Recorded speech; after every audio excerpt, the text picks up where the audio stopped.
Everybody, welcome to the Hypnotic Sunday service. I'm Evan Baumgartner from Elliott Bay Hypnosis, EBHypno.com, based here in Seattle, Washington.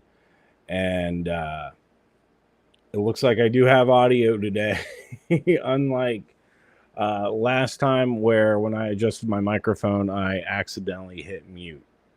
So, thankfully, if you've watched before, you know that I have complained a lot about not being able to connect my Instagram feed with Restream, which I'm using for YouTube and Facebook and Twitter or X, excuse me. I haven't been able to connect that. Instagram requires me to have their live studio thing from desktop, which they don't give to everybody. So I haven't gotten that yet. And so I'm doing two separate cameras for Instagram and for YouTube and Facebook. And when I adjusted my microphone for the main Restream broadcast the other day, I accidentally hit mute, but thankfully I was live on Facebook or Instagram, and I got the audio from there. So that is up. It was a live stream of consciousness, which was a good one. So actually not having the access on Instagram really kind of saved my bacon, because that was a good live stream. Talking about the article that said that you can improve your mental health by suppressing your emotions, and calling out what that study did, I don't believe was suppression at all. I think it was desensitization. It was still getting things flowing. It was not suppressing what you're feeling. So that was a bit of a misnomer in that, more fake news in the headlines about, oh yeah, suppress your emotions, it's good. But overall, with all the flaws the study had, they had a couple of things that were, I thought, pretty good overall. So definitely recommend going and checking out that previous live stream of consciousness. Today, I wanted to talk about something else. And I've been thinking a lot about Plato's allegory of the cave. And for those of you that aren't familiar with that, let's say there's a group of prisoners or people, they've spent their entire life in a cave. And no concept of the outside world. All they've seen is a wall. There's a light behind them, and occasionally, like, their captors or whatever will hold objects up, and the shadow it casts on the wall is all they see. And that shadow, like, they start seeing the shapes of things, the shadow puppets, and they give them names, and this is their whole idea of the world. And then one day, one prisoner is inexplicably freed or escapes and leaves the cave, goes out into the world, into the sunlight, and actually sees these things in person. And they are freaked out. They're like, whoa, don't know what's going on. It's terrifying. And that, realizing their entire life was a lie. The things that they thought were real weren't. And then as they adjust and they explore the world and they see things for what they are, they're like, wow, this is pretty incredible. I need to go back to the cave, free everybody, bring them out, tell them the truth about the world.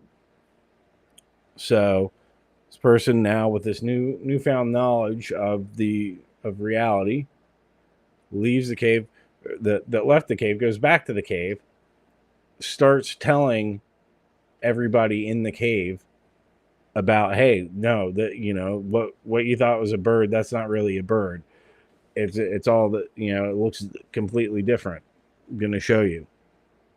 And Now, because of his experience being out in the world, it's also hard for him to distinguish the shadows the same way it was before.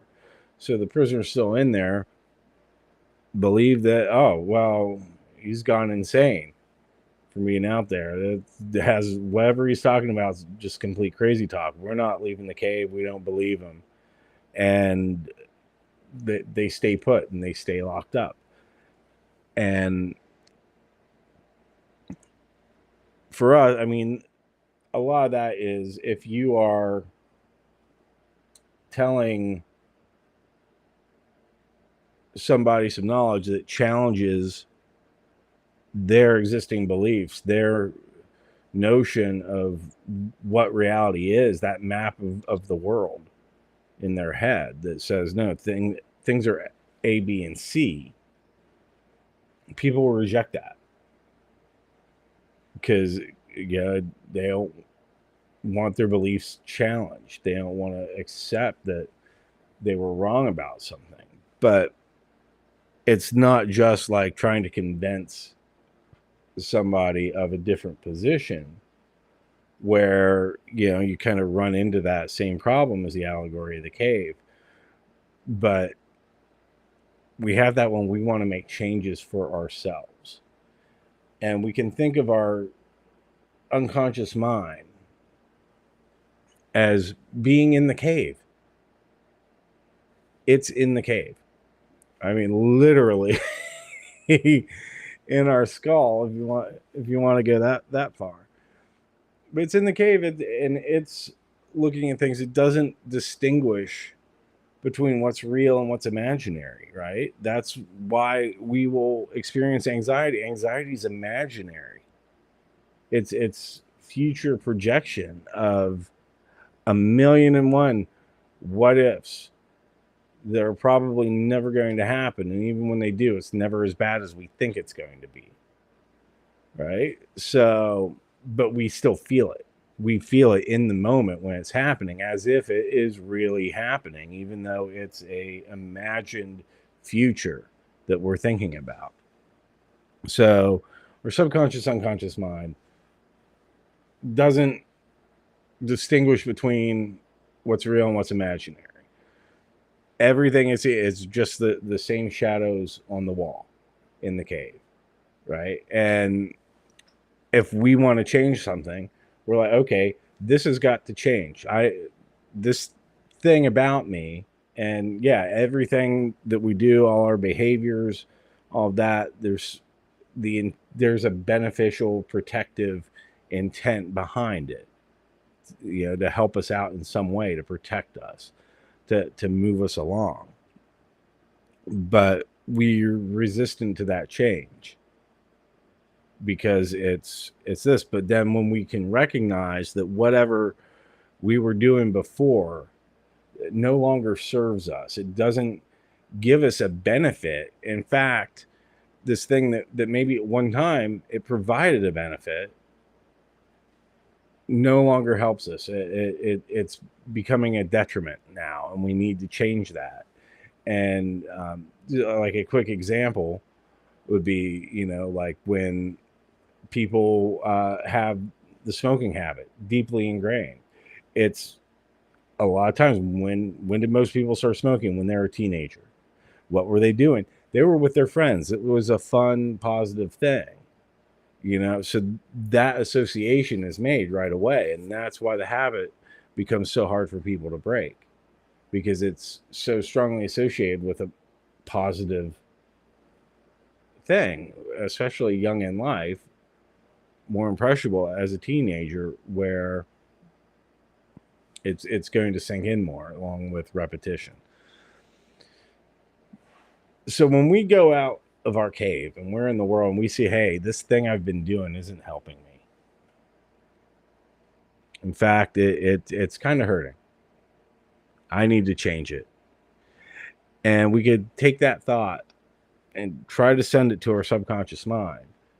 And think about this with anxiety. I know when I used to deal with it before I discovered hypnosis, before I brought it back under control and took my life back, that I knew it was in my head. I knew this isn't real, but I was still experiencing it in my body.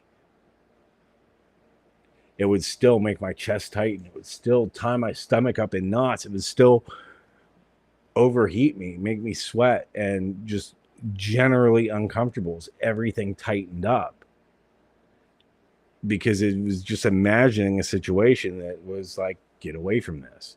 It was activating the fight, flight, freeze response. So when we take that information, hey, I don't need to react this way. This doesn't benefit. It's imaginary. It's not real. Nothing's that bad, especially when it's something that you've done a million times before.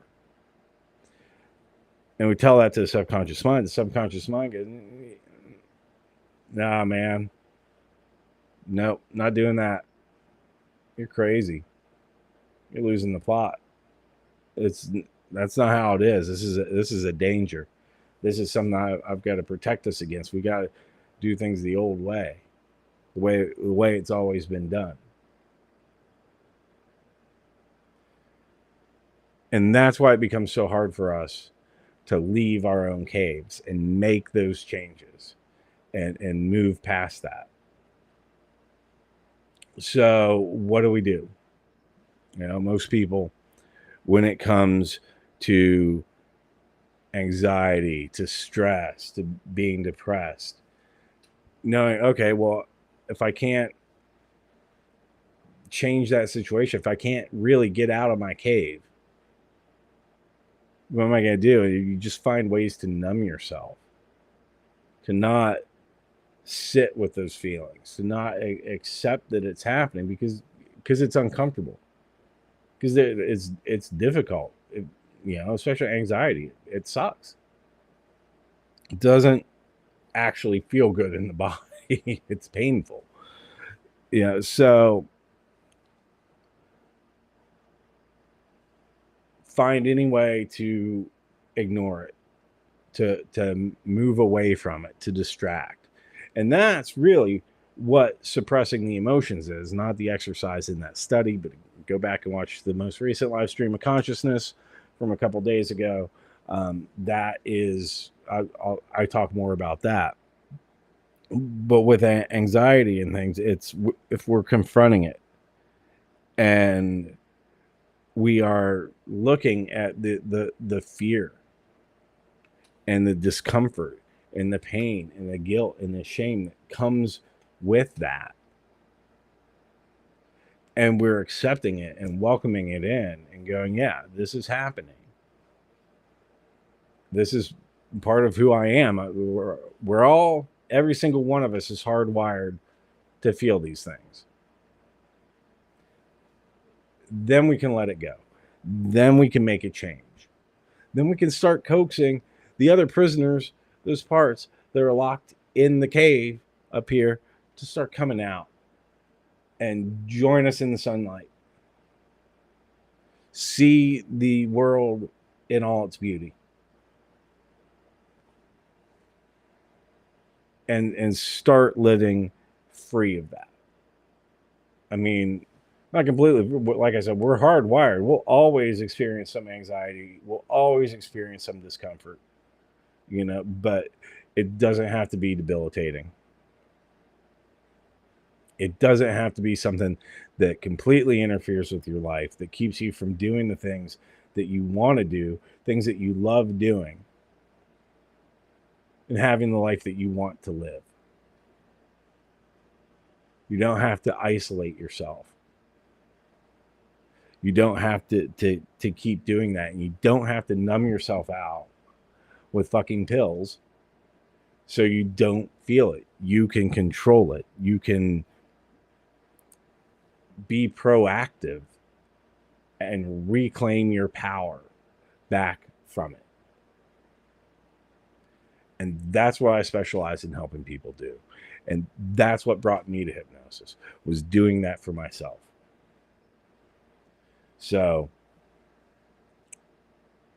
if if you feel like that and you want to find out how to get out of your cave, how to escape that cave and start living in the sunlight, free of that anxiety and that stress, all of that, the rewrite that map of reality that's been holding you back,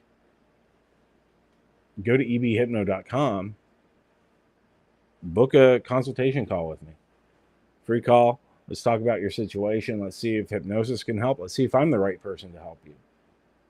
If I'm not, I know tons of great hypnotists I'd be happy to refer you to.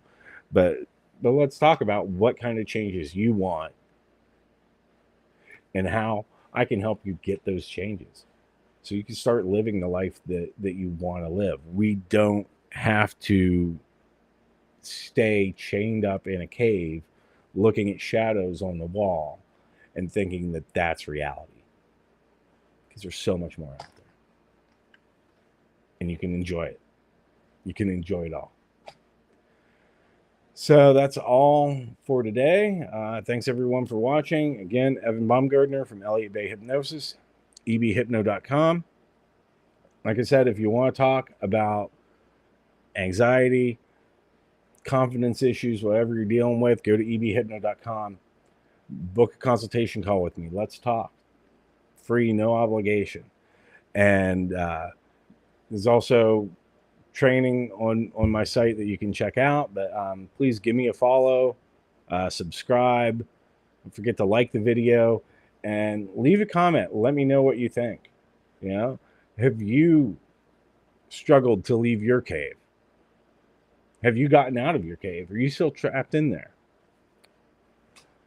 Let me know what you think. Yeah, thanks for watching, everybody. And I'll be seeing you.